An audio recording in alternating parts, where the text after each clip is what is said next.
Yeah, I think I was always going to be a conservationist. These remote cameras provide a window into the life of the forest. I grew up in Africa. All of those early memories are about nature. It was the wildlife that inspired me. My baby brother was an orphan chimpanzee my parents adopted. And so I don't think there was any doubt about my destiny. Born in Manchester and raised in Uganda, Lee James Taylor White was a zoologist with a doctorate from Edinburgh when he first arrived in the small Central African nation of Gabon in 1989.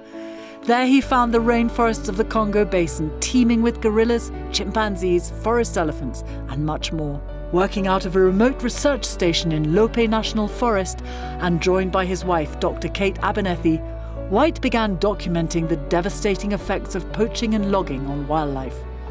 What started as academic research became a 30-year mission that would transform White into a powerful environmental voice. I had arrived in a tropical paradise. Kate and I were a team and we were out in the forest. We were raising the kids in the rainforest.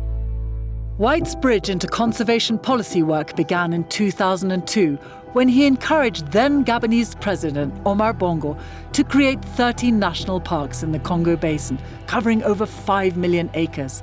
When Omar Bongo died in 2009, his son Ali Bongo inherited the presidency and soon named White head of national parks. White was tasked with defending Gabon's natural heritage against forces that had already devastated neighbouring countries. I was fighting Boko Haram and fighting the forestry mafia.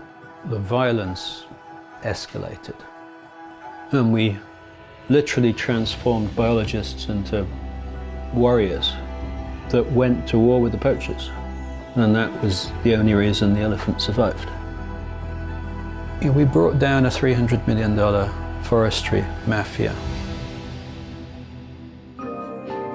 In 2019, White's success earned an appointment as Gabon's Minister of Environment. He could now move beyond protecting individual parks to creating national policy that would safeguard the entire Congo Basin ecosystem.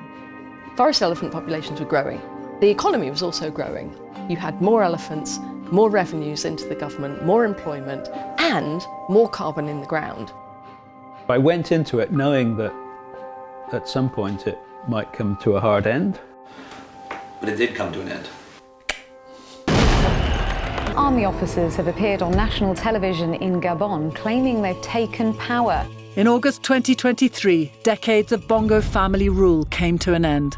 Citing corruption, military officers announced their coup in Gabon. For White, as a senior minister in the ousted government, the writing was on the wall. Within days, he was removed from office and detained. I went through about a 6-week process of being questioned about the fact that I had supposedly stolen $1 billion of carbon credits. I was unsure as to whether or not I would end up in a Gabonese prison. The injustice of it was very shocking. To be accused of things you haven't done for anyone is difficult. It became obvious that the threats against Lee was just a piece of performance. We need you to fall. Then I understood that it was the mafia trying to get back at me. And after that, it was okay. I kind of understood the game.